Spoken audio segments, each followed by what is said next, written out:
Moving towards meiosis.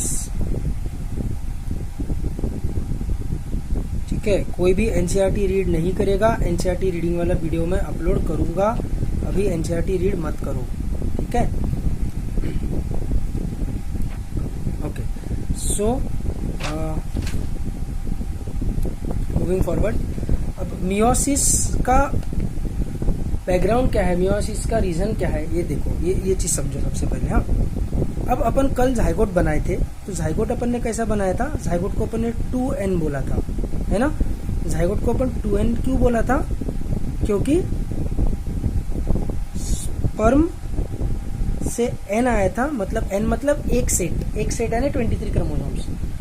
23 chromosome से human being की पूरी बॉडी तैयार हो सकती है। अपने को 23 क्रोमोसोम्स की ही रिक्वायरमेंट है, अपने पास 23 ही क्रोमोसोम्स है। फिर और 23 क्रोमोसोम्स अपन क्यों लेते हैं, क्यों मांगते हैं दूसरे पेरेंट से, है ना। देखो, अपने को अगर अमेजोन से कुछ चीज खरीदनी, अपने को एक शर्ट खरीदने का है, तो अपने को कोई किताब खरीदने की है सपोज, ठीक है, तो अपन क्या करते हैं, अपन अमेजोन से अपने को एक ही किताब मंगानी है, पर वही किताब अपन फ्लिपकार्ट पे भी सर्च करते हैं। क्यों? रेट चेक करने के लिए कि जिसमें सस्ता रेट रहेगा वहां से अपन खरीद लेंगे, है ना। कुछ ऑफर है क्या, ये है क्या, वो है क्या, मतलब सेम चीज है, लेकिन अपन ने दो लोगों का ओपिनियन लिया कि नहीं, दो चीजों का ओपिनियन लिया ना, अमेजोन का भी और फ्लिपकार्ट का भी। जो बेटर ओपिनियन अपने को लगा वो एक्सप्रेस होगा, बराबर है। तो सेम चीज यहाँ पर भी होने वाली है कि यहाँ पर अपने को काम, अपन ने फ्लिपकार्ट अगर देखा ही नहीं, सिर्फ अमेजोन से ही मंगा लिया तो भी कुछ फर्क नहीं पड़ने वाला, या अपन ने अमेजोन देखा ही नहीं, सिर्फ फ्लिपकार्ट से मंगा लिया तो भी कुछ फर्क नहीं पड़ने वाला। अपने को एक ही सेट रहा तो भी कुछ फर्क नहीं पड़ने वाला। ह्यूमन बींग्स को लगने वाले जितने भी प्रोटीन्स है, उन सबकी जीन्स 23 क्रोमोसोम्स के फॉर्म में अवेलेबल है। उतना जो डीएनए है, जितना ह्यूमन बींग को बनाने के लिए रिक्वायर्ड है, उतने डीएनए को अगर तुम कॉइल करोगे तो 23 क्रोमोसोम्स बन जाएंगे। ठीक है, chromosome is nothing but coiling of DNA, तो 23 क्रोमोसोम्स अपने लिए इनफ है। लेकिन अपन और 23 क्रोमोसोम्स, एक और सेट दूसरा क्यों मंगवाते हैं, उसका रीजन ये है कि दोनों के फ्यूजन से जब दो सेट्स हो जाते हैं तो अपने को बेटर अपॉर्चुनिटीज, ज्यादा एफिशिएंसी अपनी बढ़ सकती है। ये चीज अपने को अच्छे से मालूम है। ठीक है, मतलब मैं इतनी बार बोल चुका हूँ कि अभी तुमको शायद बोर हो गया होगा सुन सुन के, फिर भी मैं बोलते ही रहूंगा, बार बार बोलते रहूंगा। ठीक है, because of my previous experience. इसमें ही बच्चे कंफ्यूज करते हैं। अब एक चीज ध्यान में रखो, ये स्पर्म किसी मेल में बना है और ये ओवम किसी फीमेल में बना है ना। तो मेल का स्पर्म और फीमेल का ओवम, ये मेल में क्या हैप्लॉइड था क्या, ये मेल, ये जो जाइगोट बना है, ये जो फीटस बनेगा इससे, है ना, जाइगोट से बनेगा फीटस, फीटस से बनेगा एम्ब्रियो। तो मेरे को बताओ, ये जो है इसके मम्मी और पापा हैप्लॉइड है क्या? तुम्हारे मम्मी पापा हैप्लॉइड है क्या? Of course not. किसी भी डिप्लॉइड ऑर्गेनिज्म, स्पीशीज ही डिप्लॉइड है तो उसके पेरेंट्स भी डिप्लॉइड रहेंगे, उसके बच्चे भी डिप्लॉइड रहेंगे। तो फिर इनके बॉडी में हैप्लॉइड सेल्स कहाँ से आई? ये डिप्लॉइड होने के बावजूद इनके बॉडी में हैप्लॉइड सेल्स कहाँ से आई? तो मियोसिस से आई। समझ में आ रहा है? तो मतलब माइटोसिस, देखो अभी देखो, मियोसिस से स्पर्म एंड ओवम बने, स्पर्म एंड ओवम फ्यूज होके, है ना, प्लाज्मोगैमी एंड कैरियोगैमी होके, सिनगैमी बोलेंगे अपन उसको, जाइगोट बनेगा, जाइगोट से फीटस बनेगा, फीटस से एम्ब्रियो बनेगा, एम्ब्रियो से न्यूबॉर्न बेबी बनेगा, न्यूबॉर्न बेबी से टॉडलर बनेगा, मतलब रेंगने वाला बच्चा, है ना। फिर चाइल्ड बनेगा। जब 5 से 10 साल के उम्र के बीच के जो बच्चे रहते हैं उनके लिए भी कुछ एक टर्म है। ठीक है, वो टर्म मेरे को अभी याद नहीं आ रही है, लेकिन इंग्लिश वर्ड है वो। चाइल्ड से टीनेजर बनेगा, जो तुम लोग अभी हो, जो ये वीडियो देख रहे हैं सब लोग, है ना। टीनेजर से फिर अडल्ट बनेगा। तो ये एक सेल से पूरा यहाँ तक बनने की जो प्रोसेस है वो क्यों हो रही है? माइटोसिस के कारण। 1 से 2 सेल, 2 से 4 सेल, 4 से 8, 8 से 16, 16 से 32, ऑन ऐसा होते जाएगा। ठीक है, तो जाइगोट से एडल्ट बना माइटोसिस के कारण। तो माइटोसिस कब होगा? जाइगोट से अडल्ट बनने तक, है ना। अच्छा, अडल्ट बनने के बाद माइटोसिस रुक जाएगा क्या? अभी तो हाइट बढ़ने की जरूरत नहीं है, अभी तो अपने को ग्रोथ की जरूरत नहीं है। तो once you become an adult, will mitosis stop?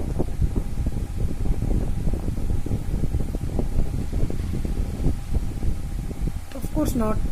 तुम्हारे हाथ में अगर वुंड हो गई तो उस वुंड को हील कौन करेगा?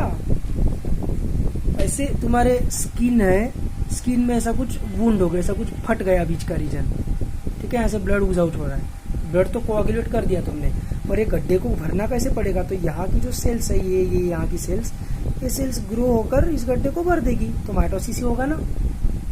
बोन मैरो में जो बोन मैरो की सेल्स मल्टीप्लाई करके आरबीसीज डब्ल्यूबीसीज बना रहे हैं, वो क्या कैसे मल्टीप्लीकेशन कर रहे हैं? चलो डब्ल्यूबीसीज में जो न्यूक्लियस है उसको क्या आधा ही कुछ न्यूक्लियस दे दिया, क्या हैप्लॉइड बना दिया क्या डब्ल्यूबीसी को? नहीं। इस जायगोट में जो डीएनए का कंटेंट था, 2 सेट्स थे, वो वैसे के वैसे 2 सेट्स तुम्हारे ब्लड में जितनी भी डब्ल्यूबीसीज घूम रही है उन सब डब्ल्यूबीसीज में रहना चाहिए कि नहीं? तो वो डब्ल्यूबीसीज मतलब बेसिकली माइटोसिस से ही बनी है ना। तो अडल्ट बनने के बाद माइटोसिस रुक जाएगा क्या? Of course not, of course not. Mitosis कब होगा? माइटोसिस होगा थ्रू आउट लाइफ, माइटोसिस होगा थ्रू आउट लाइफ, ठीक है। और कहाँ पर होगा माइटोसिस? कुछ चीजों को छोड़ दो, जैसे मसल्स और नर्वस सिस्टम के जो सेल्स है, नर्व सेल्स, वो कभी माइटोसिस नहीं करते हैं, ठीक है, लेकिन स्किन माइटोसिस करती है। लिवर अगर डैमेज हो गया तो तुमने सुना होगा लिवर खुद को रीजनरेट कर सकता है, एपिथेलियल टिश्यू माइटोसिस करता है, बोन मैरो में माइटोसिस होता है ना। तो थ्रू आउट लाइफ होता है और ऑलमोस्ट थ्रू आउट बॉडी होता है ना।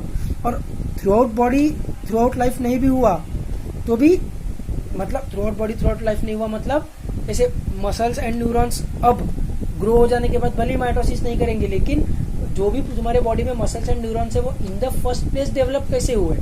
तो फीटल स्टेज में, एम्ब्रियोनल स्टेज में माइटोसिस करके तैयार हुए ना।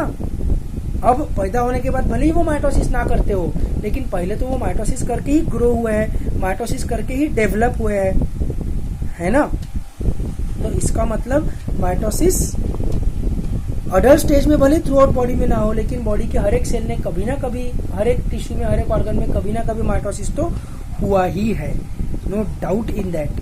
लेकिन मियोसिस का क्या है? मियोसिस में अपने को स्पर्म एंड ओवम बनाना है, तो स्किन सेल से स्पर्म बनते हैं क्या? पिट्यूटरी के सेल से स्पर्म बनते हैं क्या? हार्ट के सेल से ओवम बनते हैं क्या?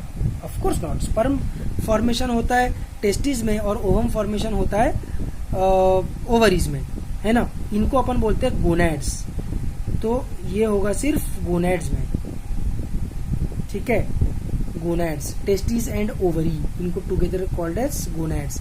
और एनिमल्स के प्लांट्स के केस में बोलोगे तो पोलन सैक जो एंथर में रहता है, एंथर फिलामेंट स्टेमेंस, है ना, और उनमें भी ओव्यूल रहता है ओवरी के अंदर। तो इस ओव्यूल में और इस पोलन सैक में मियोसिस होगा प्लांट्स में, मतलब बेसिकली सिर्फ रिप्रोडक्टिव ऑर्गन्स में, ठीक है। पूरे बॉडी में मियोसिस नहीं होगा। कब होगा मियोसिस? थ्रू आउट लाइफ होगा क्या? थ्रू आउट लाइफ होगा क्या? Of course not. सिर्फ रिप्रोडक्टिव फेज में मियोसिस होगा। Meiosis will take place only in the reproductive phase. सिर्फ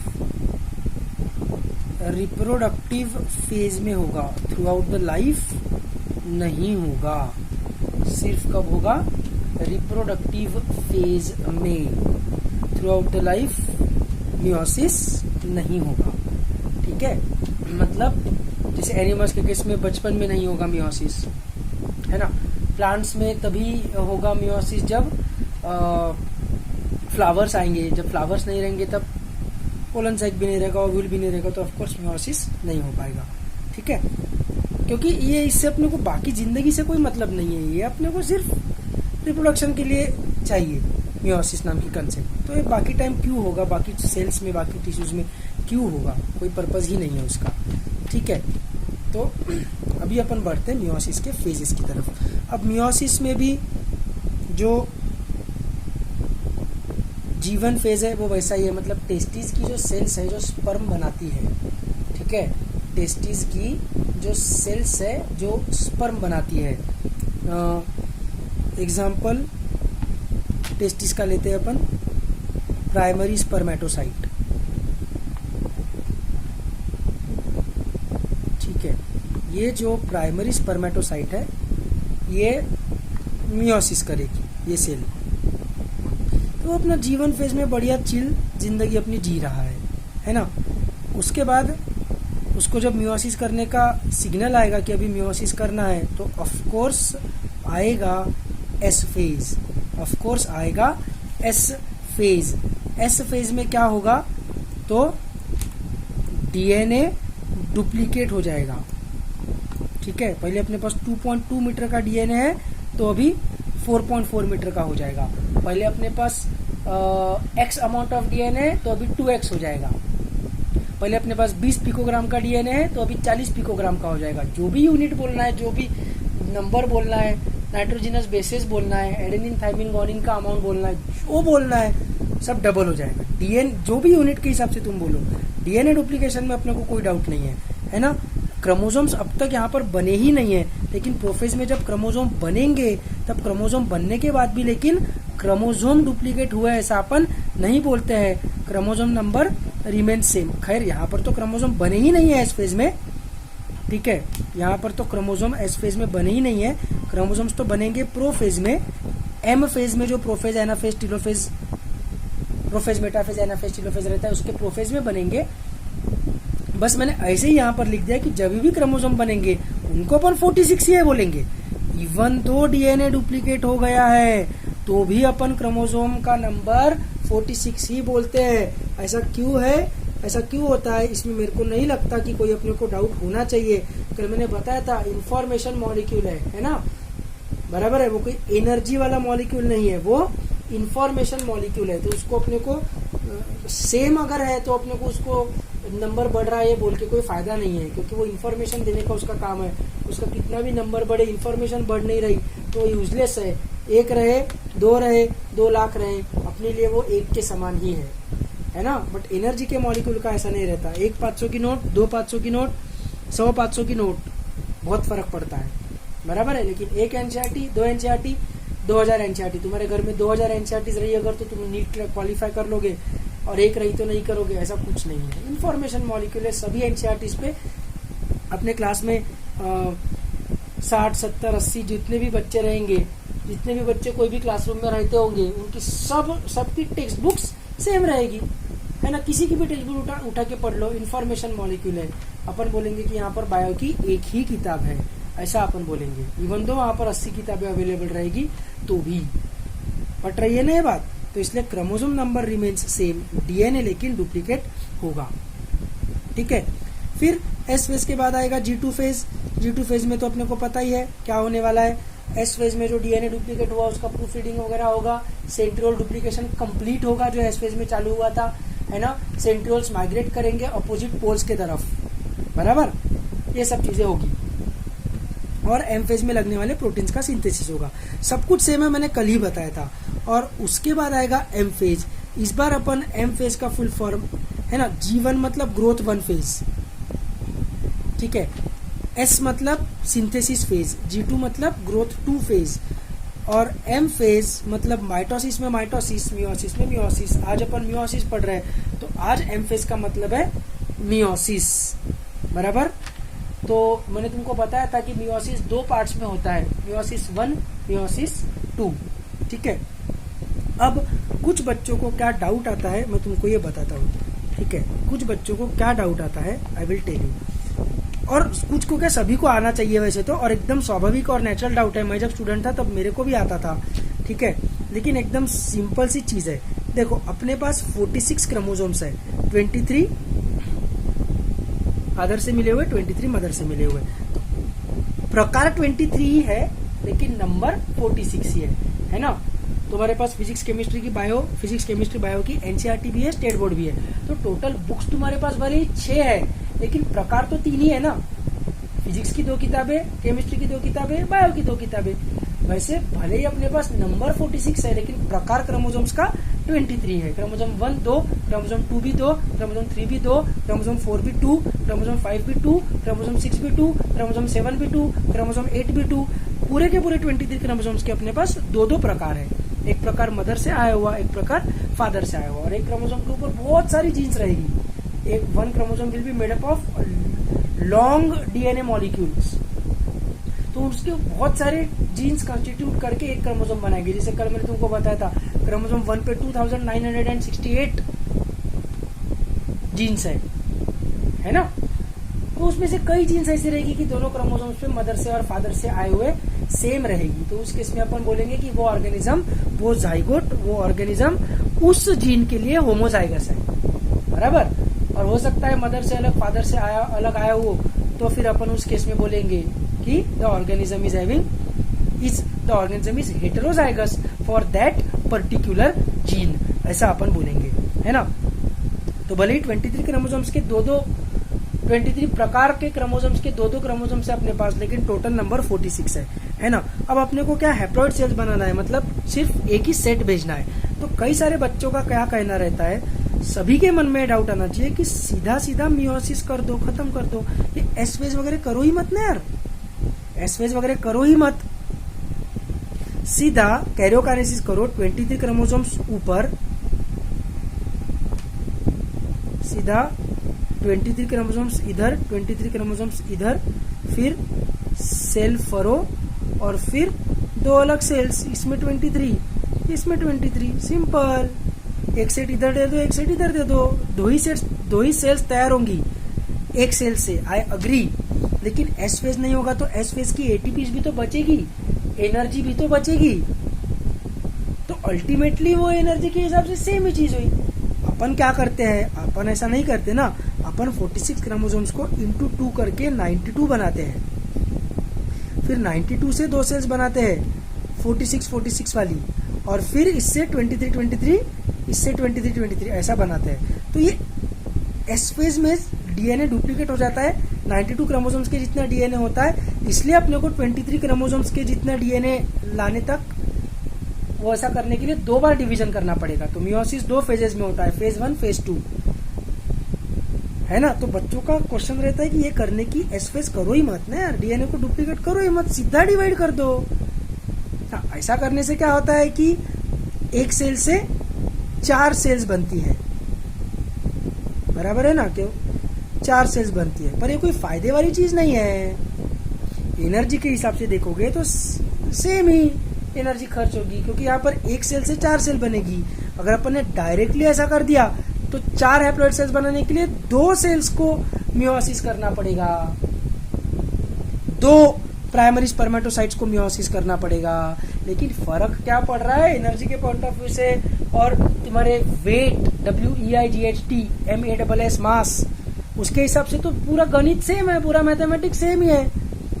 एक सेल से 4 सेल्स बनाओ तो भी तुम एक्चुअली उसमें 92 क्रोमोसोम्स के जितना डीएनए करके, क्रोमोसोम्स 92 नहीं बोलूंगा मैं, क्रोमोसोम्स तो 46 ही है, लेकिन डीएनए कंटेंट 92 के जितना बनाकर उसको 46 डीएनए कंटेंट के जैसे 2 सेल्स में डिवाइड करना, फिर उनको फर्दर डिवाइड करना, या फिर 46 क्रोमोसोम्स के जितना डीएनए कंटेंट है, 46 क्रोमोसोम्स है, सीधा 23 में डिवाइड कर दो। एक ही तो बात है, एनर्जी के हिसाब से, एटीपी की रिक्वायरमेंट के हिसाब से, carbon, hydrogen, oxygen, nitrogen, sulphur, phosphorus के रिक्वायरमेंट के हिसाब से एक ही तो बात है, बिल्कुल एक ही बात है।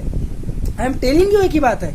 तुमको नहीं भी लग रहा होगा तो भी ट्रस्ट में एक ही बात है, इसमें कुछ एनर्जी वगैरह नहीं बचती है। ऐसा मत सोचो कि इसमें एनर्जी बचेगी, करना भी तो 2 फेजेस में पड़ रहा है। स्पिंडल फाइबर भी 2 बार बनाने पड़ेंगे, प्रोफेज, मेटाफेज, एनाफेज, टेलोफेज, सब 2 बार करना पड़ेगा। तो उससे अच्छा 2 प्राइमरी स्पर्मेटोसाइट की सेल ले लो, एक ही तो बात पड़ेगी एनर्जी के हिसाब से, टाइम के हिसाब से। उल्टा मैं तो बोलता हूँ कि इसमें ज्यादा फास्ट हो जाएगा, क्योंकि ये एक सेल मियोसिस करते रहेगा, साइमल्टेनियसली दूसरा सेल भी मियोसिस करते रहेगा, एक साथ 23 क्रोमोसोम्स की 4 सेल्स तैयार होगी। इसमें तो पहले फेज 1 होगा मियोसिस का, फिर फेज 2 होगा मियोसिस का। ये तो उल्टा फास्ट होगा, मैं जो बोल रहा हूँ ये तरीके से। फिर ऐसा अपन क्यों नहीं करते, डायरेक्टली उसको 2 पार्ट्स में डिवाइड क्यों नहीं करते, पहले मल्टीप्लाई बाय 2 करने का, ठीक है। डीएनए कंटेंट मैंने 23 46 नहीं लिखता हूँ, क्योंकि वो क्रोमोसोम्स तो 46 के 46 ही रहते हैं, तो मैं डीएनए कंटेंट लिखता हूँ, ठीक है। डीएनए कंटेंट है x, उसको इंटू 2 करके पहले, या मैं काम करता हूँ 2x लिखता हूँ, ठीक है, एक मदर से आया हुआ सेट, एक फादर से आया हुआ सेट, ठीक है, इंटू 2 करके पहले इसको 4x करने का, फिर मियोसिस 1 में 2 सेल्स बनाने का 2x वाली, और फिर मियोसिस 2 में ये 2x वाली सेल्स फर्दर डिवाइड होकर x अमाउंट का डीएनए वाली 4 सेल्स बना लेगी। ऐसा क्यों करते हैं? ये इंटू 2 करने का ही नहीं, सीधा 2x को डिवाइडेड बाय 2 करके x कर देना, x वाली 2 सेल्स बना लेना, है ना। ऐसा क्यों नहीं करते अपन? इसका आंसर भी मिलेगा, ठीक है, डू नॉट वरी, ठीक है। वो जरूरी है वैसा करना, क्यों जरूरी है आई विल टेल यू, ठीक है। तो अब आएगा एम फेज। तो एम फेज में अभी अपन ने देखा कि मियोसिस 1 मियोसिस 2 2 फेजेस में होता है। तो M phase will be divided into not prophase, metaphase, anaphase, telophase, no, but in prophase 1, metaphase 1, anaphase 1 and telophase 1। फिर उसका जो मियोसिस का सेकंड फेज रहेगा, मियोसिस 2 जिसको बोलेंगे, उसमें prophase 2, anaphase 2, sorry prophase 2, metaphase 2, anaphase 2 and telophase 2, बराबर। तो अभी अपन पहला फेज देख रहे हैं एम फेज का, इसलिए अपन इसको सिर्फ प्रोफेज नहीं बोलेंगे, अपन इसको क्या बोलेंगे? अपन इसको बोलेंगे प्रोफेज 1। ये प्रोफेज 1 में क्या क्या होगा? तो prophase 1 is further divided into some phases, ठीक है। सबसे पहला है लेप्टोटीन, सबसे पहला है लेप्टोटीन, ठीक है। लेप्टोटीन में क्या होगा? डीएनए कंडेंस होगा, डीएनए कंडेंस होगा to form chromosomes, DNA condense होगा टू फॉर्म क्रोमोसोम्स, ठीक है। वही जो नॉर्मल प्रोसेस में होता है वही होगा, लेकिन अपने को पता है कि जो भी सेल में मियोसिस हो रहा है, अभी तुम लोग जो ये वीडियो देख रहे हो, तुम उनमें से जो मेल्स है उनके टेस्टिस में मियोसिस हो रहा होगा, उनमें से जो फीमेल्स है जो ये वीडियो देख रहे हैं उनके ओवरी में मियोसिस हो रहा होगा, है ना। अगर मेल है तो टेस्टिस में प्राइमरी स्पर्मेटोसाइट नाम का सेल मियोसिस कर रहा होगा, अगर फीमेल है तो ओवरी में प्राइमरी oocyte नाम का सेल मियोसिस करेगा, कर रहा होगा नहीं बोला मैंने, करेगा बोला, ठीक है।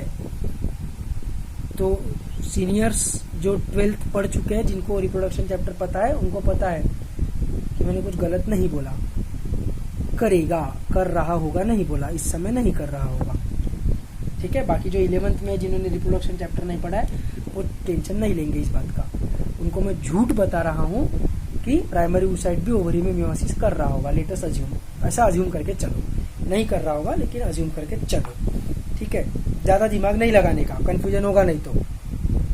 मेल्स जो लोग ये वीडियो देख रहे हैं, जो मेल स्टूडेंट से वीडियो देख रहे हैं, उनके टेस्टिस में प्राइमरी स्पर्मेटोसाइट नाम का सेल मियोसिस कर रहा होगा, और जो फीमेल से वीडियो देख रही है उनके ओवरीज में प्राइमरी oocyte नाम का सेल मियोसिस कर रहा होगा, बराबर है ना, ठीक है।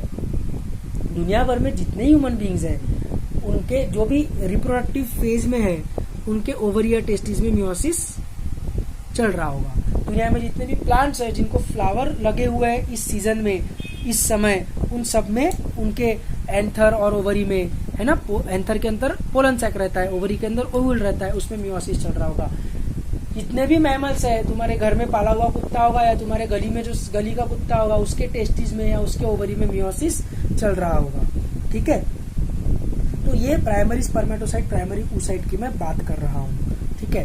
अब तुम खुद का एग्जांपल लो, खुद का, यानी कंफ्यूजन नहीं होगा, ठीक है। अब तुम्हारे जो प्राइमरी स्पर्मेटोसाइट है, प्राइमरी oocyte है, अरे यार तुम जाइगोट से फीटस बने, जो लोग ये वीडियो देख रहे हैं वो 16 या 17 साल की उम्र के रेंज में होंगे मोस्टली, ठीक है। तो 16-17 साल प्लस 9 months एगो what you were just a zygote, है ना। जाइगोट से फिर तुम फीटस बने, फीटस से एम्ब्रियो बने, एम्ब्रियो से न्यूबॉर्न बने, उससे टॉडलर बने, उससे चाइल्ड बने, और अभी 16, 17, 18 जो भी तुम्हारी उम्र है, तुम अभी टीनेजर हो, बराबर। तो मेरा मुद्दा ये है कि जाइगोट ने माइटोसिस कर करके आज तुम्हारे बॉडी की जितनी भी सेल्स है वो सब तैयार की है। तुम्हारे बॉडी में आज जितनी भी सेल्स है वो सब जाइगोट, जो 16 साल प्लस 9 मंथ्स एगो, 9 मंथ्स तुम्हारे मदर के वूम में थे, है ना, इसलिए 9 मंथ्स एगो बोल रहा हूँ मैं। 17 साल के होंगे तुम लोग तो 17 साल प्लस 9 मंथ्स एगो, 18 साल के होंगे तुम लोग तो 18 साल प्लस 9 मंथ्स अर्लियर, जब तुम एक जाइगोट थे। तो वो जो जाइगोट वाला सेल था, उसी सेल के डिसेंडेंट्स, वो सब सेल्स है जो आज तुम्हारे बॉडी में प्रेजेंट है। उसी जाइगोट के डिसेंडेंट्स है वो सब सेल्स जो आज इस समय तुम्हारे बॉडी में प्रेजेंट है। जो आज इस समय तुम्हारे बॉडी में प्रेजेंट सेल्स है वो सब उस जाइगोट के डिसेंडेंट्स है। बराबर है ना? ठीक है, समझ में आ रही है ये बात?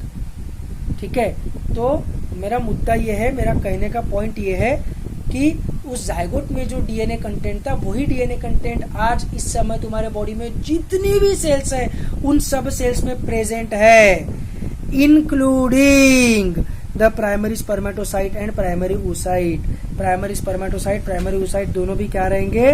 दोनों भी डिप्लॉयड रहेंगे।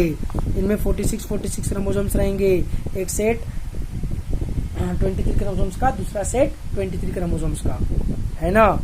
अब प्राइमरी स्पर्मेटोसाइट और प्राइमरी oocyte को मियोसिस करके हैप्लॉइड सेल्स बनानी है। अभी उनमें पहले से वो हैप्लॉइड नहीं है, पहले तो वो डिप्लॉयड ही है।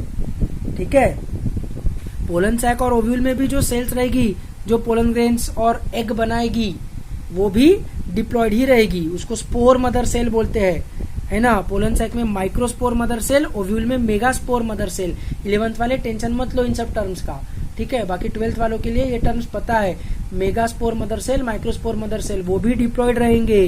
पहले से हैप्लॉइड कैसे रहेंगे? पॉसिबल है क्या? पहले से हैप्लॉइड रहेंगे तो फिर मियोसिस करने का लॉजिक ही क्या है? और ऐसे कैसे हैप्लॉइड सेल्स तैयार होंगे पहले से? पॉसिबल ही नहीं है। वो पहले से डिप्लॉयड रहेंगे, अभी मियोसिस करके उनको हैप्लॉइड बनाना है खुद को। पहले से वो हैप्लॉइड नहीं है, ठीक है। उनके पास 2 सेट्स है क्रोमोसोम्स के, ठीक है, 2 सेट्स है उनके पास, क्रोमोसोम 1 और क्रोमोसोम 1 का होमोलॉगस, ठीक है। क्रोमोसोम 18 और क्रोमोसोम 18 का होमोलॉगस, मतलब दूसरे पेरेंट से आया हुआ। होमोलॉगस यानी क्या है पता है? क्रोमोसोम 13 और क्रोमोसोम 13 का होमोलॉगस।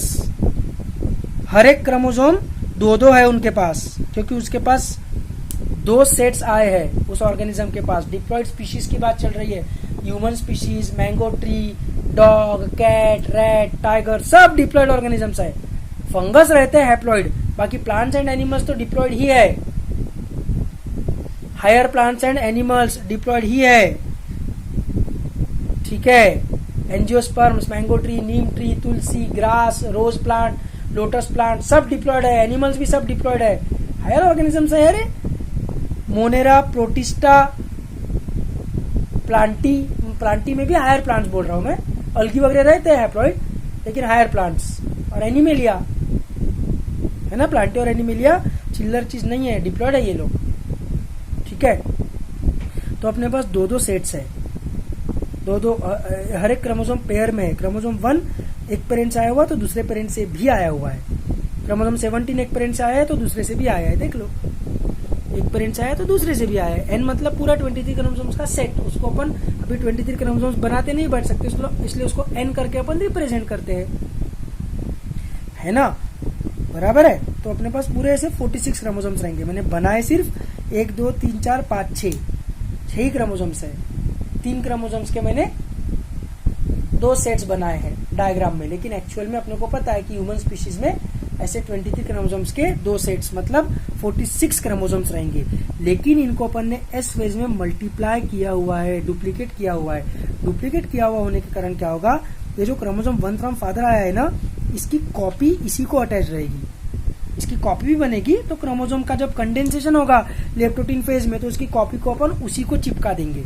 वैसे ही इसका जो होमोलॉगस क्रोमोसोम है, होमोलॉगस क्रोमोसोम मतलब दूसरे पेरेंट से आया हुआ, होमोलॉगस क्रोमोसोम मतलब दूसरे पेरेंट से आया हुआ सेम नंबर का क्रोमोसोम। जिसके ऊपर सेम जीन्स है, सेम सीक्वेंस है उन जीन्स का, है ना। कल मैंने बताया था कि हर एक क्रोमोसोम का साइज एंड शेप अलग अलग रहता है, तो उनके साइज एंड शेप के हिसाब से अपन ने 23 क्रोमोसोम्स को नंबरिंग किया है। Chromosome 1, chromosome 2, chromosome 3, chromosome 4, chromosome 5, chromosome 6, ऐसा 23 क्रोमोसोम्स, 46 नहीं, 23 क्रोमोसोम्स, 23। फिर दूसरे पेरेंट से आया हुआ जो क्रोमोसोम 1 रहेगा उसका भी साइज एंड शेप सेम रहेगा, तो उसको भी अपन क्रोमोसोम 1 ही बोलेंगे। उनके ऊपर जो जीन्स है वो भी सेम रहेगी, उनके ऊपर जो जीन्स का सीक्वेंस है वो भी सेम रहेगा। हाइट की जीन है तो सभी ह्यूमन बींग्स के क्रोमोसोम 1 पे हाइट की जीन रहेगी, जिस पोजीशन पे उसी पोजीशन पे रहेगी, बस अलील अलग हो सकता है, ठीक है। क्योंकि अपन क्या करते हैं, सेम जीन्स को कॉइल करके मतलब वो डिसाइडेड है कि कौन सी जीन्स को पकड़ने का और उनको कॉइल करके जो क्रोमोसोम बनाएंगे वो कितना बड़ा बनाने का, उसका साइज एंड शेप कितना रहेगा, ये प्रीडेस्टिन्ड है। प्रीडेस्टिन्ड, डेस्टिन यानी किस्मत, तो वो पहले से डिसाइडेड है, प्री डिसाइडेड। तो हर एक ह्यूमन बीइंग के क्रोमोसोम 1 अगर तुम बोलोगे तो उसका साइज एंड शेप हमेशा कांस्टेंट रहेगा, उसके ऊपर 2968 ही जीन्स रहेगी, कौन सी जीन्स है वो भी कांस्टेंट रहेगा, और उन जीन्स का सीक्वेंस क्या है ये भी प्री डिसाइडेड, मतलब वो भी कांस्टेंट ही रहेगा, वो भी चेंज नहीं होगा। फिर वो भिखारी रहे या अमेरिका का प्रेसिडेंट रहे या बिल गेट्स रहे, कोई भी रहे, 2000 साल पुराना ह्यूमन बीइंग रहे, आज का ह्यूमन बीइंग रहे, या 2000 साल के बाद का ह्यूमन बीइंग रहे, है ना, पुराना महाभारत वाला अर्जुन रहे या सेट मैक्स वाला आज का अर्जुन रहे, फर्क नहीं पड़ेगा। क्रोमोसोम 1 बोले तो क्रोमोसोम 1, उसका साइज एंड शेप और सब कुछ उसका कांस्टेंट रहेगा। डिफरेंट सिर्फ क्या रह सकता है, अलील्स का, है ना, अलील्स का बस डिफरेंस रह सकता है, दैट आई अग्री, ठीक है। इसलिए तो अपन मदर से और फादर से आए हुए क्रोमोसोम 1 को सेम नहीं बोलते, होमोलॉगस बोलते हैं, क्योंकि अलील्स अलग हो सकते हैं, ठीक है। दोनों आई कलर को अगर रिप्रेजेंट कर रहे तो दोनों का स्ट्रक्चर तो साइज एंड शेप सेम है, दोनों के ऊपर आई कलर की जीन है, लेकिन फंक्शन अलग हो सकता है। एक के कारण आई कलर ब्लैक आ सकता है, दूसरा ब्लू आई कलर के लिए रिस्पॉन्सिबल, दूसरा अलील ब्लू आई कलर के लिए रिस्पॉन्सिबल रह सकता है, ऐसा हो सकता है, that is a different thing, ठीक है। इसलिए अपन उनको होमोलॉग्स बोलते हैं, होमोलॉगस क्रोमोसोम बोलते हैं, बराबर है ना। लेकिन ये जो है, ये और ये होमोलॉगस नहीं है, ये इसी क्रोमोसोम की कॉपी है, बराबर है। पर फिर अपन इसको क्रोमोसोम ही क्यों बोल रहे हैं, क्योंकि इंफॉर्मेशन मॉलिक्यूल, बराबर। तो ये अगर क्रोमोसोम 1 फ्रॉम फादर है, ठीक है, तो ये क्रोमोसोम 1 फ्रॉम मदर है, लेकिन मदर से जो अपने को क्रोमोसोम 1 मिला था उसको भी अपन ने उसके डीएनए को भी अपन ने, मतलब एस फेज में तो खाली डीएनए क्रोमेटिन फाइबर्स के फॉर्म में रहता है, खुला रहता है, लेकिन अपन ने डीएनए को रेप्लिकेट किया हुआ है। तो जब अपन डीएनए को कॉइल करेंगे तो वो सिर्फ ऐसा नहीं बन पाएगा, वो ऐसा बनेगा, क्योंकि उसकी कॉपी तो स्वाभाविक मिलेगी नेचुरली, क्योंकि अपन ने एस फेज में पहले ही कॉपी किया है। वैसे ही फादर से आया हुआ क्रोमोसोम 18 अगर है तो उसकी कॉपी बनेगी ही जब अपन लेप्टोटीन में डीएनए को कंडेंस करेंगे तब, क्योंकि अपन ने डीएनए को मल्टीप्लाई किया हुआ है एस फेज में, एस का नाम ही है सिंथेसिस, ठीक है।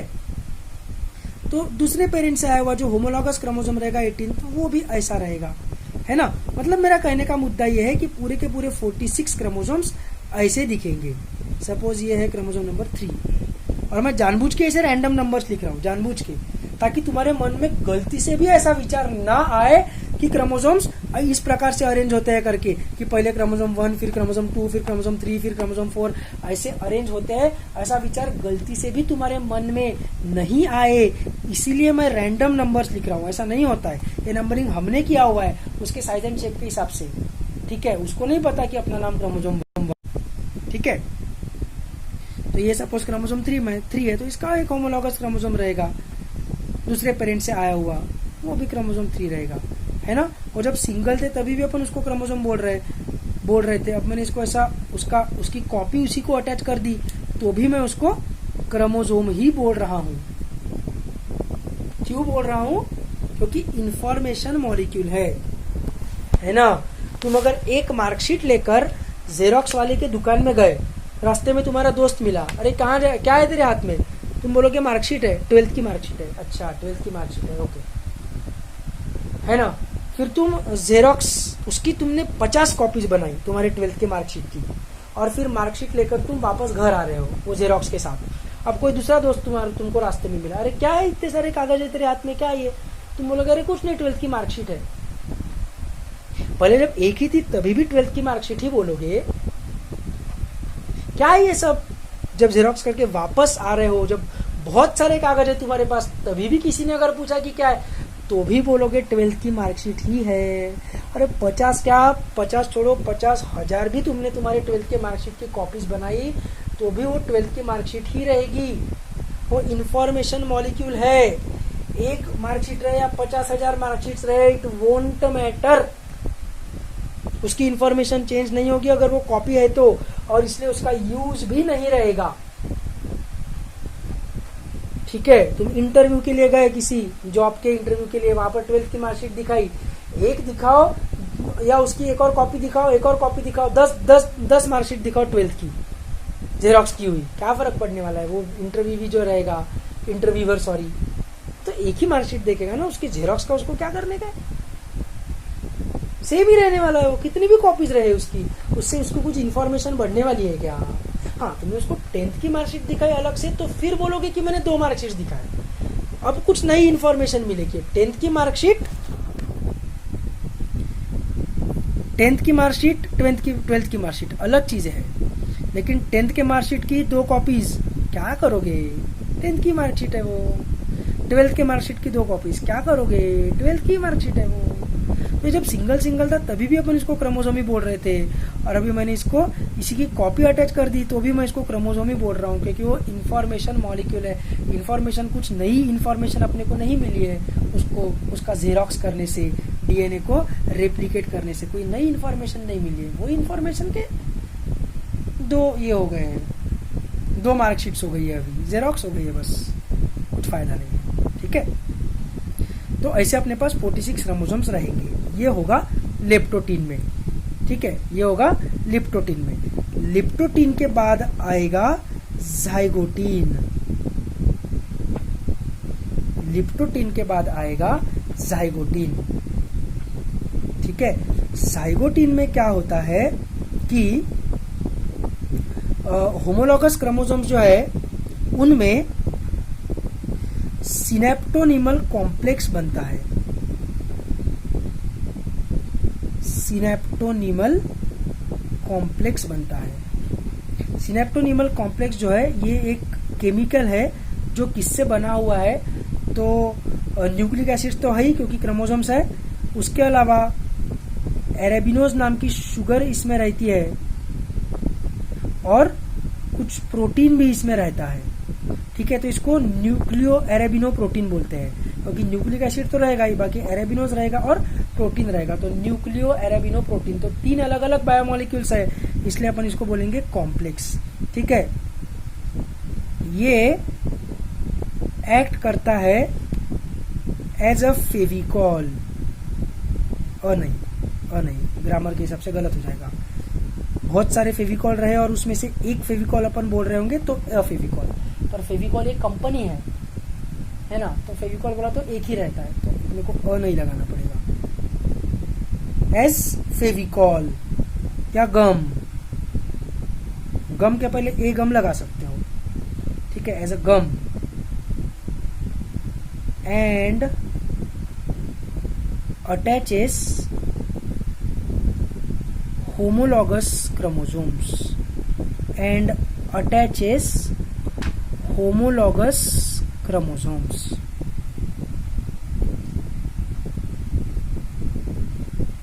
ठीक, अब होमोलॉगस क्रोमोसोम्स अटैच हो जाएंगे तो कैसा दिखेगा देखो, ये है क्रोमोसोम नंबर 1 फ्रॉम 1 पेरेंट और उसकी कॉपी। अब एक किस तरीके से अटैच होते हैं देखना।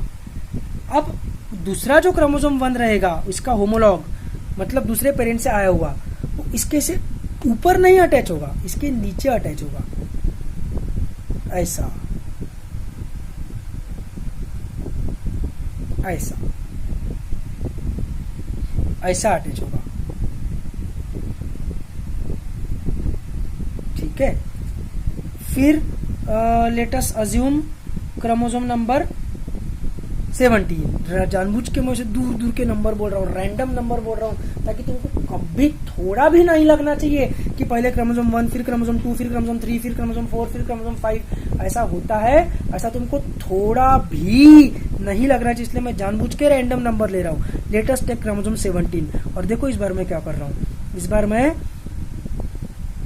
पेंसिल से जो क्रोमोसोम बनाया है मैंने, उसको मैंने ऊपर बनाया। लो, क्योंकि यार इस चीज को समझो, ये जो है ना कि फादर से आए हुए क्रोमोसोम को मैं पेन से रिप्रेजेंट कर रहा हूँ और मदर से आए हुए क्रोमोसोम को मैं पेंसिल से रिप्रेजेंट कर रहा हूँ, सब फालतू की चीजें है। ये सब अपने कन्वीनियंस के लिए है,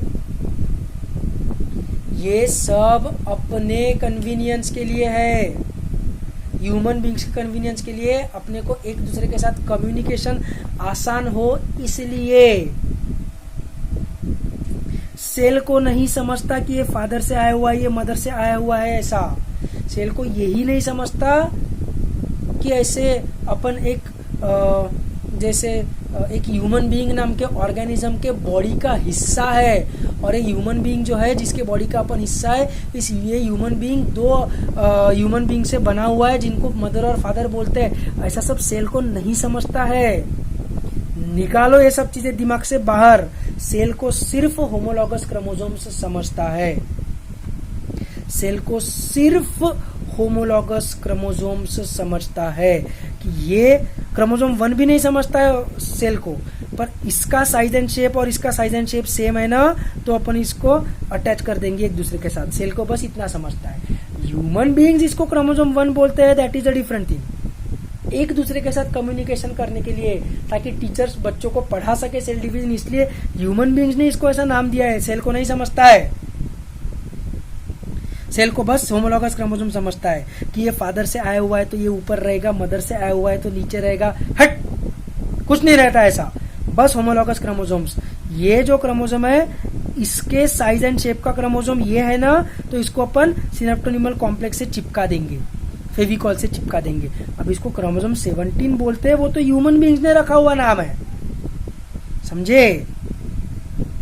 ये क्रोमोसोम 21, ठीक है, उसका होमोलॉगस क्रोमोसोम। सेल को बस होमोलॉगस क्रोमोसोम समझता है, मदर से आया है कि फादर से आया है, और उसको क्रोमोसोम 18 बोलते हैं, ये सब सेल को नहीं समझता है।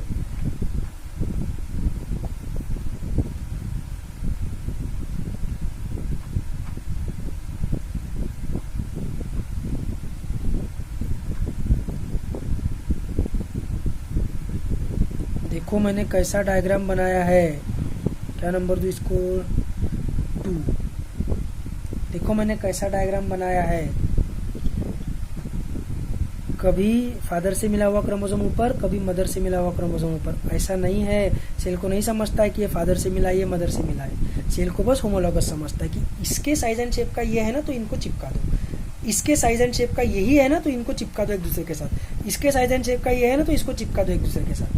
पहले क्रोमोसोम 1, फिर क्रोमोसोम 2, फिर क्रोमोसोम 3, ऐसे ऐसे। अरे हट, ऐसा थोड़ी होने वाला है, नॉट पॉसिबल एट ऑल।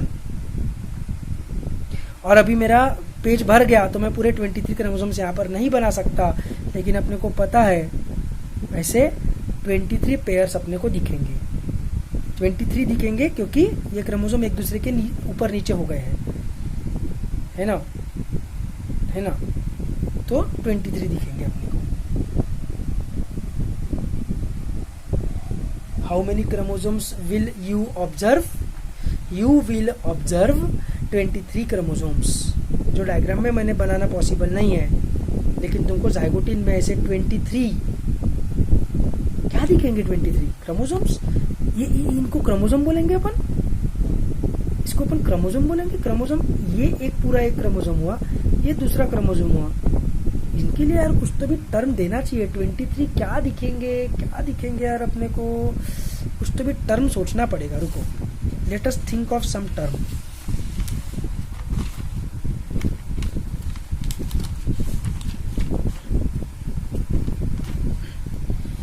एक काम करते हैं, इसको मोनैड बोलते हैं, इसको डायड बोलते हैं। देखो है तो क्रोमोसोम ही, यही इंफॉर्मेशन इसके ऊपर है, लेकिन let us call this as dyad, di मतलब 2। और यहां पर क्या हो गया है, एक क्रोमेटिड दूसरा क्रोमेटिड, है ना। अब भले ही अलग क्रोमोसोम है, होमोलॉगस क्रोमोसोम है, कॉपी नहीं है, लेकिन है तो क्रोमेटिड ना। तो तीसरा क्रोमेटिड और चौथा क्रोमेटिड, 4 क्रोमेटिड्स हो गए, 4 क्रोमेटिड्स हो गए। तो let us call this as tetrad, let us call this as tetrad. और इस टेट्रैड का ये वाला पोर्शन खुला है और ये वाला पोर्शन भी खुला है। खुला है मतलब अनअटैच्ड है।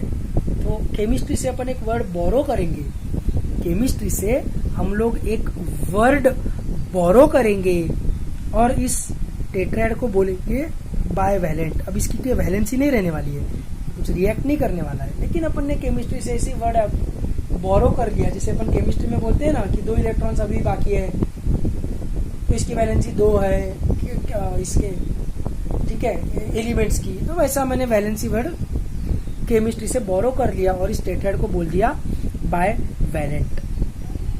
ठीक है, समझ में आ रहा है। तो लेप्टोटीन के बाद नेक्स्ट क्या आया था, पहला लेप्टोटीन था जिसमें क्या हुआ था, condensation of DNA into chromosomes. उसके बाद आया जाइगोटीन।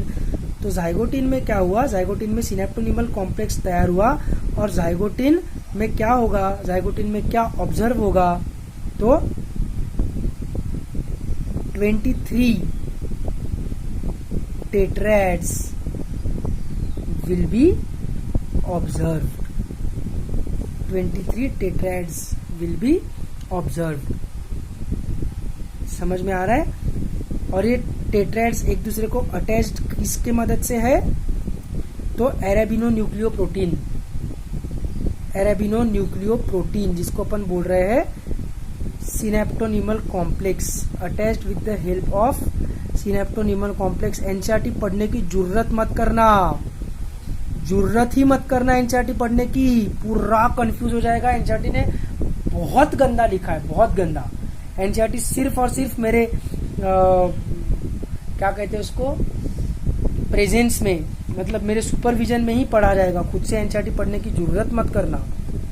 ये मियोसिस तो पढ़ने की हिम्मत ही नहीं करना है अपने को, ठीक है। बहुत बहुत पागल सामान लिख के रखा है एनसीईआरटी ने। अपन पढ़ेंगे, उसका वीडियो वाला लेक्चर डालूंगा मैं, रीडिंग वाला, आई मीन, ठीक है। Attach with the help of synaptonemal complex. The complete line, मैं जो बता रहा हूँ वही सच है। एनसीईआरटी ने सिनेप्टोनिमल कॉम्प्लेक्स में बहुत गड़बड़ियां की है, पढ़ते वक्त मैं समझाऊंगा। अभी एनसीईआरटी मत पढ़ो, अभी जो मैं बता रहा हूँ वही सुनो सिर्फ। The complete line of the 23 chromosomes. Line मतलब तुम्हारे भाषा में लाइन बोला मैंने, एक्चुअली इंग्लिश के हिसाब से इसको लाइन बोलना गलत है, क्यू बोलना चाहिए, है ना।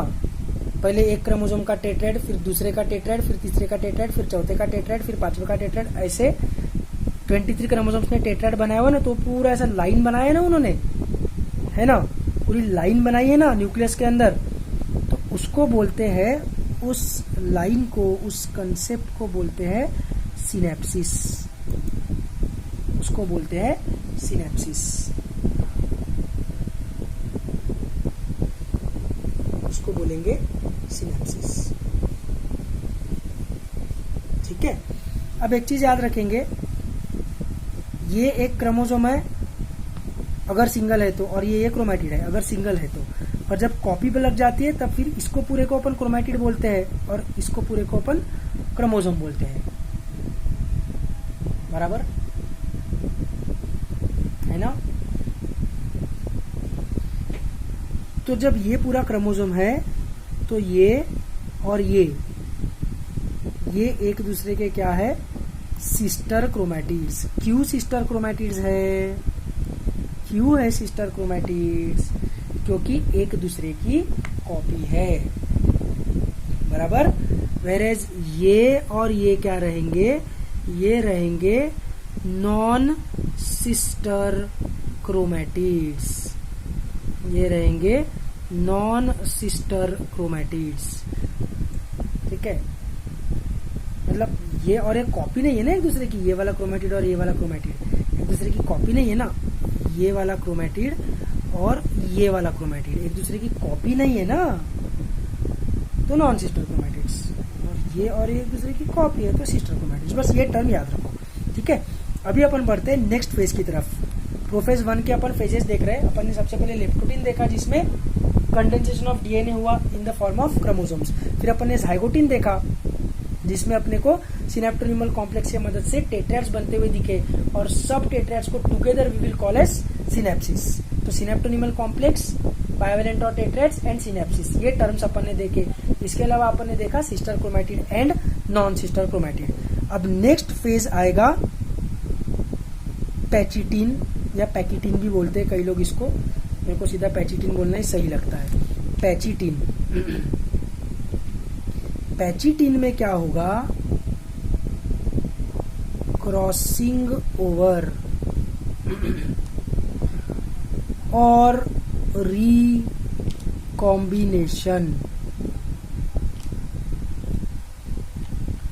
will take place. Crossing over or recombination will take place between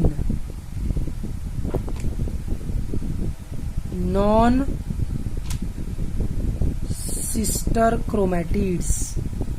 Between हर एक पेन की खत्म हो रही है। Non-sister chromatids of homologous chromosomes. देखो, नॉन सिस्टर क्रोमेटिड्स ये और ये non sister chromatids of homologous chromosomes है ना। इसके लिए टेंशन मत लो, क्या है क्रॉसिंग ओवर बता रहा हूं मैं, don't worry. Enzyme recombinase will be required. Enzyme recombinase will be required, ठीक है। क्या होता है क्रॉसिंग ओवर में, इसका जो पार्ट, ये क्रोमोसोम का जो पार्ट उसके होमोलॉगस क्रोमोसोम के नॉन सिस्टर क्रोमेटिड के साथ अटैच्ड है ना, उतना पार्ट उनमें एक्सचेंज हो जाएगा, उतना पार्ट उनमें एक्सचेंज हो जाएगा, उतना पार्ट उनमें एक्सचेंज हो जाएगा। और अब अपने को क्या दिखेगा, देखो, जब ये क्रोमोसोम्स अलग हो जाएंगे ना, नेक्स्ट फेज में होंगे अलग, नेक्स्ट फेज में ये अलग हो जाएंगे क्रोमोसोम्स, तब उस समय अपने को क्या दिखेगा, उस समय अपने को ये दिखेगा। समझ में आ रहा है मैं अलग कलर क्यों यूज कर रहा हूँ? एक्चुअली क्रोमोसोम्स अलग कलर के थोड़ी रहते हैं, या सेल को थोड़ी समझता है कि मदर से आया हुआ और फादर से आया हुआ, हट कुछ भी, पर अलग कलर क्यों यूज करना पड़ रहा है अपने को, ये क्रॉसिंग ओवर समझाने के लिए। देखो, ये जब अलग हो जाएंगे तो the scene will be like this.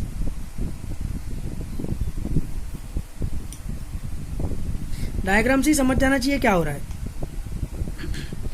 Diagram से ही समझ जाना चाहिए क्या हो रहा है, मैं नहीं बताऊंगा।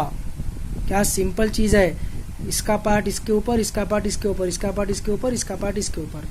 जब ये अलग करेंगे तो ऐसा दिखेगा। देखो, ये वाला क्रोमेटिड तो नॉर्मल है, ये वाला क्रोमेटिड भी नॉर्मल है, पर ये और ये क्रोमेटिड पे देखो, ये वाले क्रोमेटिड पे इसका थोड़ा पार्ट आ गया, ये वाले क्रोमेटिड पे इसका पार्ट चले गया, है ना।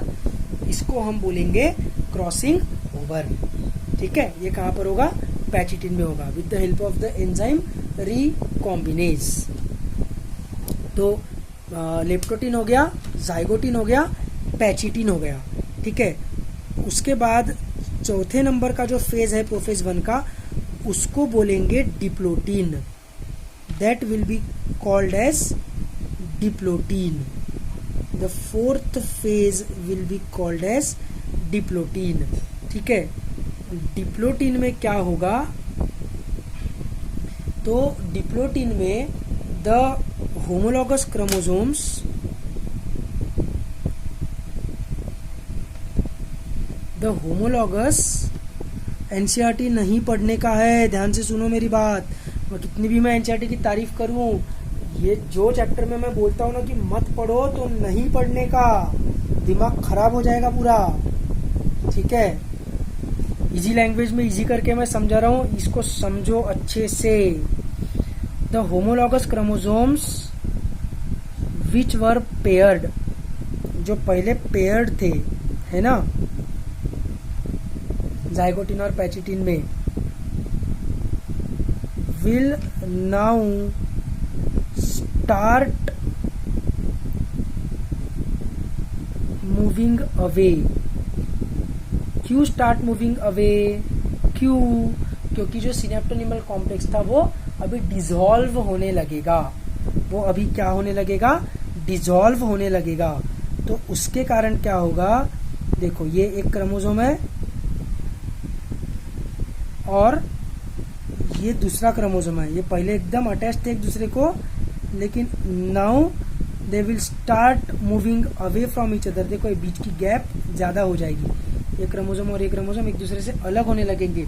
तो अलग जब होने लगेंगे तो इनका एग्जैक्टली पॉइंट ऑफ कांटेक्ट अपने को दिखेगा कि नहीं?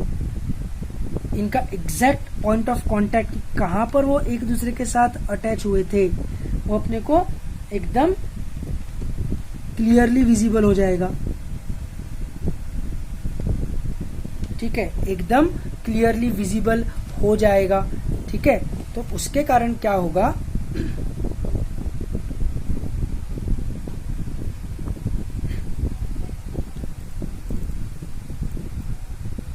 The point of attachment now becomes clearly visible, which is called as, क्या बोलेंगे इसको? Which is called as काइज़मेटा। उस पॉइंट ऑफ कांटेक्ट को क्या बोलेंगे? काइज़मेटा, जहां पर सिनेप्टोनिमल कॉम्प्लेक्स था और जहां पर वो एक दूसरे को अटैच हुए थे। तो काइज़मेटा अपने को भी क्लियरली विजिबल होने लगेगा। ठीक है, ये सब डिप्लोटिन और जो पांचवी फेज है डायकाइनेसिस। ठीक है, इसके बाद है डायकाइनेसिस। इनमें और भी कुछ छोटी छोटी चीजें हैं, जैसे फॉर एग्जांपल डिसोल्यूशन, मतलब वही degradation of nuclear membrane and nucleolus starts prophase में होता है ना, तो प्रोफेज ही तो चल रहा है। ठीक है, ऐसी सब छोटी मोटी चीजें हैं, लेकिन वो सब मैं अभी तुमको नहीं बताऊंगा। अभी अपने लिए जेनेटिक्स ही सिर्फ इसका इंपॉर्टेंट है। बस न्यूक्लियर मेम्ब्रेन डिसॉल्व हो जाता है, इतना ध्यान में रखो। ठीक है, अपने लिए सबसे इंपॉर्टेंट चीज है पहले क्रोमोसोम्स को समझना। डायकाइनेसिस में क्या होगा? डायकाइनेसिस में ये होगा, द chromosomes would be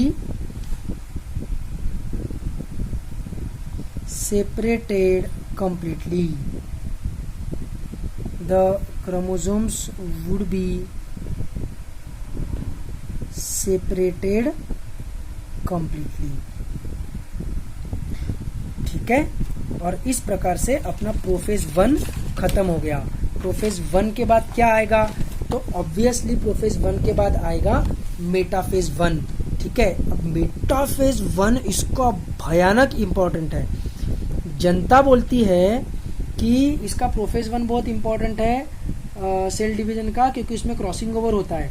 मैं बोलता हूं कि मेटाफेज 1 इसका सबसे इंपॉर्टेंट है, क्योंकि मेटाफेज 1 के कारण ही मियोसिस नाम की कंसेप्ट होती है। क्रॉसिंग ओवर से तो बस तुम रिमिक्स कर रहे हो, रिमिक्स तो नहीं, रिमिक्स, जैसे म्यूजिक का रिमिक्स करते हैं ना, पुराने गानों का रिमिक्स करते हैं, तो बस तुम रिमिक्स कर रहे हो, थोड़ा सा क्रोमोसोम में मिक्सिंग कर रहे हो, और कुछ नहीं कर रहे हो। होमोलॉगस क्रोमोसोम्स का बस मिक्सिंग कर रहे हो, थोड़ा सा कैरेक्टर्स का, जीन्स का।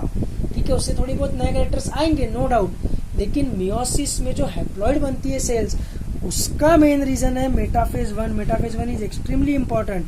ठीक है, याद रखना, माइटोसिस में एक सिंगल लाइन बनी थी क्रोमोसोम्स की मेटाफेज के दौरान, है ना, और फिर माइटोसिस में क्या हुआ था? तो माइटोसिस में ऐसा क्रोमोसोम, फिर उसके बाजू में एक और क्रोमोसोम, फिर इसके बाजू में एक और क्रोमोसोम, ऐसे 46 क्रोमोसोम्स की लाइन बनी थी। ऊपर से स्पिंडल, नीचे से स्पिंडल, ऊपर से स्पिंडल, नीचे से स्पिंडल, ऊपर से स्पिंडल, नीचे से स्पिंडल। और एक क्रोमोसोम्स टूटे थे, 46 क्रोमोसोम्स ऊपर 46 क्रोमोसोम्स नीचे। तो जैसा जाइगोट के पास था वैसे के वैसे 2 सेल्स माइटोसिस में तैयार हो गई थी, सिंगल मेटाफेजिक प्लेट बनी थी। यहाँ पर ऐसा नहीं होगा, यहाँ पर क्या होगा कि एक क्रोमोसोम है, लेट अस अज्यूम, ठीक है, और उसका होमोलॉग ये डायाकाइनेसिस में पूरे तरीके से सेपरेट हो गई कि नहीं। फिर एक और क्रोमोसोम है और उसका होमोलॉगस, ठीक है, एक और क्रोमोसोम है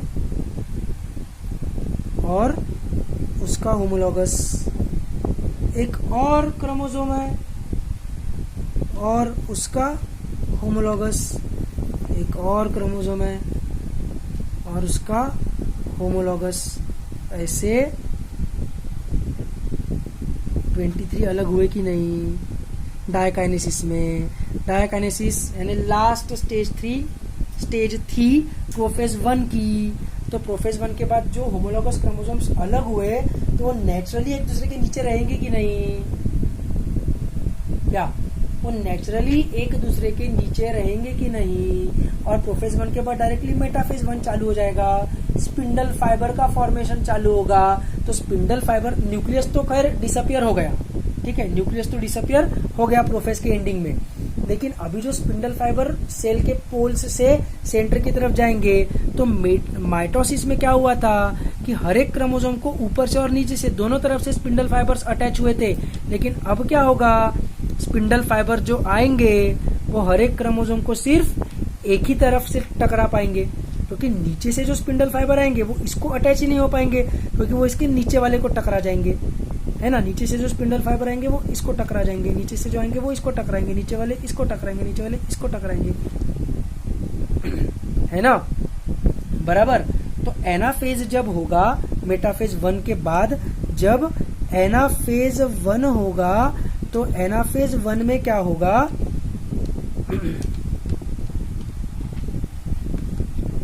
कि 23 क्रोमोसोम्स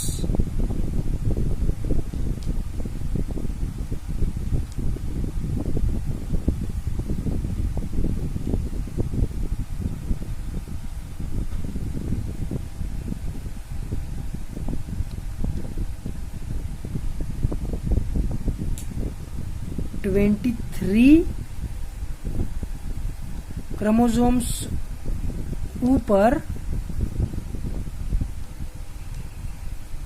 और 23 क्रोमोसोम्स नीचे, है ना। सेल को मदर फादर समझता है क्या कि पूरे फादर वाले क्रोमोसोम ऐसे अपन ऊपर लगाएंगे, मदर वाले क्रोमोसोम नीचे लगाएंगे, तो ऐसा होगा, ऐसा नहीं होने वाला। देखो ये तुम्हारे बॉडी में मियोसिस हो रहा था, उसी का स्टडी कर रहे थे ना अपन। जो भी मेल स्टूडेंट्स है जो ये वीडियो देख रहे हैं उनके टेस्टिस में, और जो फीमेल स्टूडेंट्स है जो ये वीडियो देख रहे हैं उनके ओवरी में मियोसिस हो रहा है, उसी का स्टडी कर रहे थे ना अपन।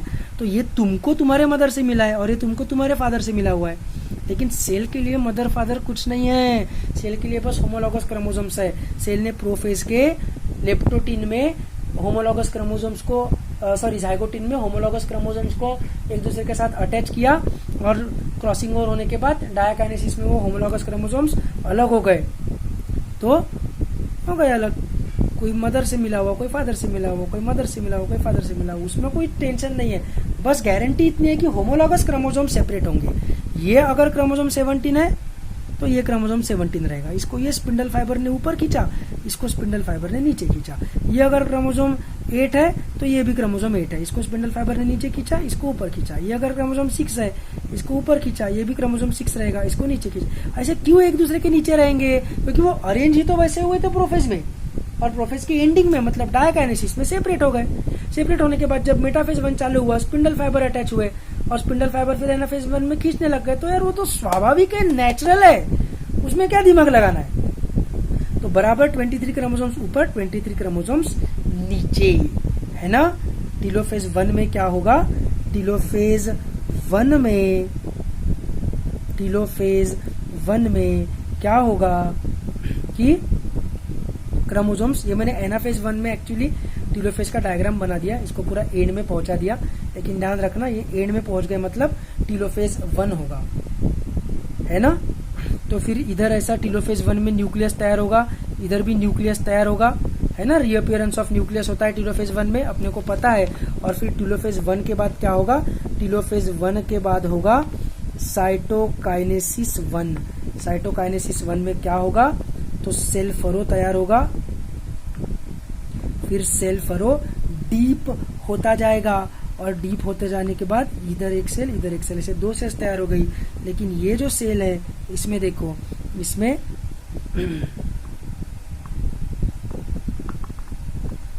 इसमें 23 क्रोमोसोम्स चले गए, और इसमें 23 क्रोमोसोम्स चले गए, ठीक है। तो 2 haploid cells are formed. Sir haploid cells कैसे, क्या है ये? अरे बिल्कुल हैप्लॉइड सेल्स है यार, क्यों हैप्लॉइड सेल्स नहीं है? हाँ? ऐसा क्वेश्चन आया अगर नीट में कि हैप्लॉइड सेल्स कब तैयार होती है, तो बताने का कॉन्फिडेंटली एनाफेज 1 में, है ना। डिफरेंस दिखा गया।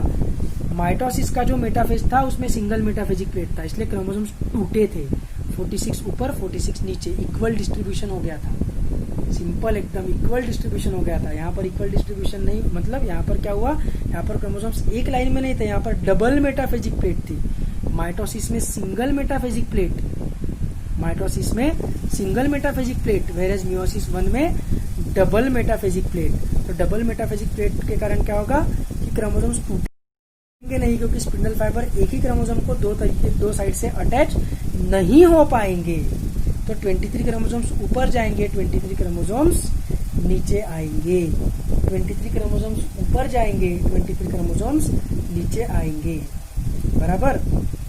तो ये क्रोमोसोम्स भले ही 23 है, लेकिन डीएनए कंटेंट कितना है, तो 46 क्रोमोसोम्स के जितना है, क्योंकि इसकी कॉपी इसको अटैच्ड है, बराबर है।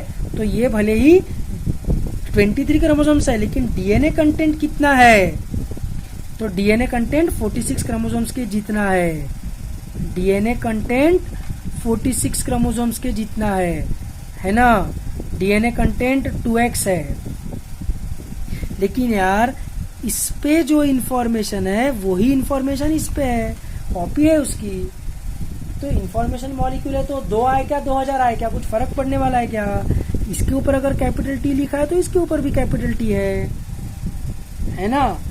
इसके ऊपर अगर स्मॉल आर है तो इसके ऊपर भी स्मॉल आर है ना। तो डीएनए कंटेंट भले ही 2x है, लेकिन है ना, मतलब तुम्हारे पास 2 एनसीईआरटीज अगर है तो तुम्हारे पास कागज, पेपर, कार्बन हाइड्रोजन ऑक्सीजन जिससे पेपर बनता है, कार्बन हाइड्रोजन नाइट्रोजन वगैरह, वो सब की बात करोगे अगर, तो 2 एनसीईआरटी मतलब कागज तुम्हारे पास डबल हो गए। लेकिन एनसीईआरटी तो एक ही है ना, मतलब इन्फॉर्मेशन तो एक ही मिलने वाली है ना तुमको, एक ही बुक है बोलोगे मेरे पास, पापा मेरे को बायो की बुक खरीद के लानी है, तुम्हारे पापा बोलोगे क्या बात कर रहे हैं, तेरे पास तो 2 बायो की बुक्स है, तुम बोलोगे नहीं वो एक ही है, बोलोगे ना एक ही है। कागज के हिसाब से देखोगे तो कागज एक ही नहीं है तुम्हारे पास। एनसीईआरटी अगर 200 पेजेस की होगी तो तुम्हारे पास 2 एनसीईआरटी है, मतलब तुम्हारे पास 400 पेजेस अवेलेबल है, तुम्हारे पास 400 कागज अवेलेबल है। बायोमास के पॉइंट ऑफ व्यू से अगर देखोगे तो वो डबल हो चुका है, लेकिन इंफॉर्मेशन के हिसाब से तुम अपने पापा को बोलोगे नहीं वो एक ही किताब है ना। तो यहाँ पर भले ही डीएनए कंटेंट डबल है, 46 क्रोमोसोम्स के जितना कंटेंट है, लेकिन इंफॉर्मेशन सेम होने के कारण इसको एक ही क्रोमोसोम बोलेंगे, इसको एक क्रोमोसोम बोलेंगे, इसको एक क्रोमोसोम बोलेंगे। तो 23 क्रोमोसोम्स हो गए अपने पास, है ना।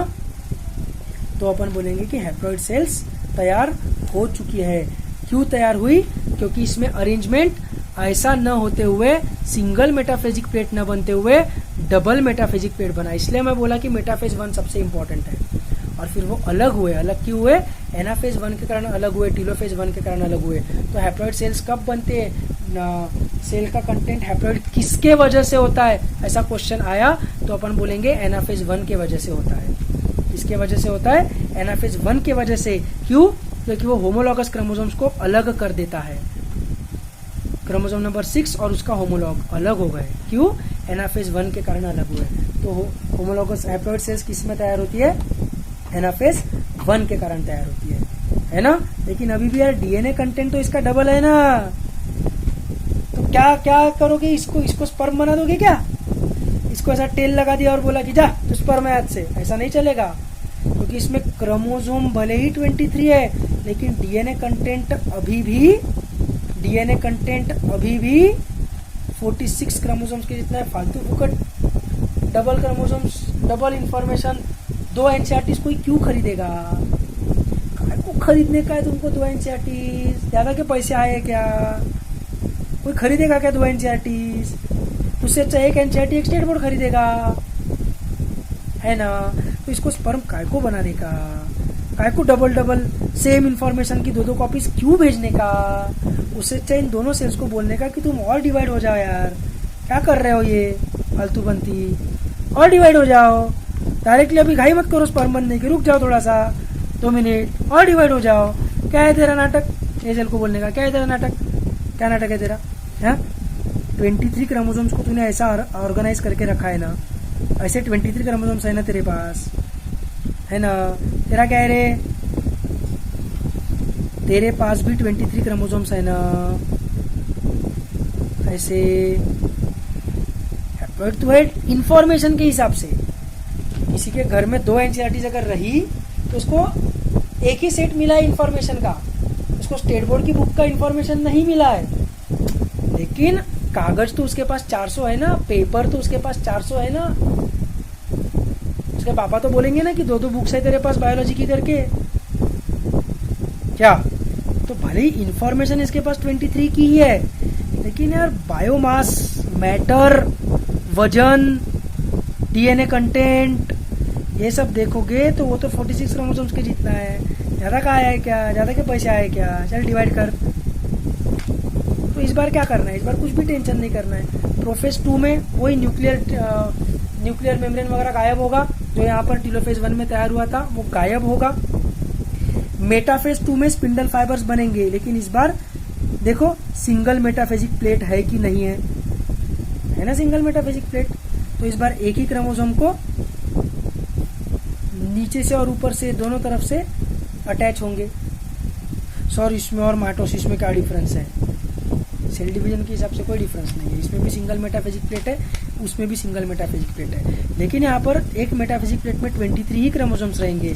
यहाँ पर एक मेटाफेजिक प्लेट में माइटोसिस के 46 क्रोमोसोम्स रहेंगे। माइटोसिस के सिंगल मेटाफेजिक प्लेट में 46 क्रोमोसोम्स रहेंगे। माइटोसिस के सिंगल मेटाफेजिक प्लेट में 46 क्रोमोसोम्स रहेंगे। इसके मेटाफेजिक प्लेट में 23 क्रोमोसोम्स रहेंगे। क्यों? बाकी के 23 कहाँ गए? दूसरे सेल में चले गए। कैसे? क्या? अरे वो पहले नीचे थे, ऐसे नीचे अरेंज थे, वो नीचे वाली सेल में चले गए। तो अब इसके और इसके दोनों के मेटाफेजिक प्लेट में 23 क्रोमोसोम्स हैं। तो स्पिंडल फाइबर के हिसाब से वगैरह सेम एज माइटोसिस है वो। Meiosis 2 is same as mitosis से बोल सकते हो। अब एनाफेज होगा, टीलोफेज होगा, है ना? टीलोफेज होने के बाद साइटोकाइनेसिस होगा। साइटोकाइनेसिस से 2 सेल्स बनेगी। देखो कैसी ये क्रोमोसोम्स टूटेंगे ना एनाफेज और टीलोफेज में, सब कुछ सेम है। वो सब कुछ वो माइटोसिस वाला ही एनाफेज है। वो मल्टीप्लीकेशन ऑफ सेंट्रोमियर वगैरह वो सब सेम है, कुछ अलग नहीं है। ये ऊपर वाले ये क्रोमोसोम्स टूटेंगे, है ना? एनाफेज टीलोफेज होने के बाद जब साइटोकाइनेसिस होगा तो ऐसे 23 क्रोमोसोम्स एक सेल में, ये नीचे वाले 23 क्रोमोसोम्स एक सेल में, और इससे जो 2 सेल्स बनेगी उसमें भी ये ऐसे टूटेंगे ना इस बार क्रोमोसोम्स क्रोमैटिड्स में। स्टार्टिंग में अपन उसको क्रोमैटिड बोलेंगे, एक बार पूरे अलग हो गए, साइटोकाइनेसिस वगैरह हो गया, फिर अपन इसी को क्रोमोसोम बोलेंगे, है ना? तो इसमें 23 क्रोमोसोम्स और इसमें भी 23 क्रोमोसोम्स। तो 23 क्रोमोसोम वाली 4 सेल्स तैयार हो गई कि नहीं?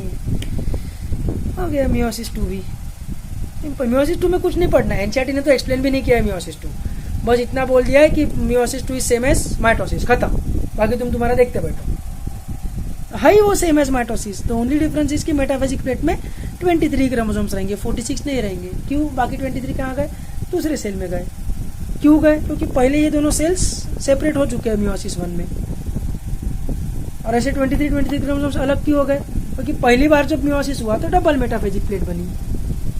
पहले वाले मियोसिस में डबल मेटाफेजिक प्लेट बनी, इसलिए वो अलग अलग हो गए 23 क्रोमोसोम्स, बस। और क्या है? पर फिर मियोसिस 2 काय को किया? जबरदस्ती, अरे हैप्लॉइड बन चुके थे लेकिन फालतू डीएनए कंटेंट डबल डबल था ना, क्या करना है अपने को? क्या इस पे भी कैपिटल टी है, इस पे भी कैपिटल टी है, इस पे भी स्मॉल आर है, इस पे भी स्मॉल आर है, क्या करने का है? कुछ मतलब है क्या? अलग अलग कर दो, उससे अच्छा अलग अलग कर दिया है ना। अब इस पे कैपिटल टी स्मॉल आर, इस पे कैपिटल टी स्मॉल आर, इसको कर दो स्पर्म में कन्वर्ट, इसको कर दो स्पर्म में कन्वर्ट, है ना। इसमें स्मॉल टी कैपिटल आर, तो ये क्रोमोसोम टूटा, तो इसमें स्मॉल टी कैपिटल आर, इसमें भी स्मॉल टी कैपिटल आर। ये या ये में से स्पर्म फ्यूज अगर हुआ तो जो जाइगोट है उसको वो बोलेगा कि मेरे को मेरे फादर से स्मॉल टी कैपिटल आर मिला। इसमें से या इसमें से कोई स्पर्म अगर फ्यूज हुआ तो वो बोलेगा कि मेरे फादर से मेरे को कैपिटल टी और स्मॉल आर मिला, डिपेंड करता है ना। लेकिन मैंने स्टार्टिंग में जो क्वेश्चन पूछा था कि ये सब झंझट अपन ने किया ही क्यों, कौन सा? एस फेज करने का। एस फेज के कारण ही 2 बार मियोसिस करना पड़ा ना अपने को। एस फेज अगर अपन नहीं करते तो ये रहता क्या, ये रहता क्या कि एक ही क्रोमोसोम की 2 कॉपीज है, इनको तोड़ना पड़ेगा। फालतू बुकट 2-2 एनसीईआरटीज लेकर घूम रहे, फालतू बुकट 2-2 स्टेट बोर्ड की बुक लेकर घूम रहे। ऐसा हुआ रहता क्या अगर रेप्लिकेट नहीं करते? तो ऐसा हुआ ही नहीं रहता, यहीं पे बात खत्म हो गई रहती, यहीं पे बात खत्म हो गई रहती। उस क्वेश्चन का आंसर तो मिला ही नहीं, उस क्वेश्चन का आंसर नेक्स्ट क्लास में मिलेगा। ठीक है, क्रॉसिंग ओवर से क्या फायदा हुआ, क्रॉसिंग ओवर क्यों किया अपन ने, पागल है क्या अपन, ज्यादा की एनर्जी आ रही है क्या अपने पास? इन सब क्वेश्चंस का आंसर अपने को मिलेगा नेक्स्ट क्लास में। कोई भी गलती से भी एनसीईआरटी पढ़ने की जरूरत नहीं करेगा। ठीक है, okay, so I bid you farewell, good bye.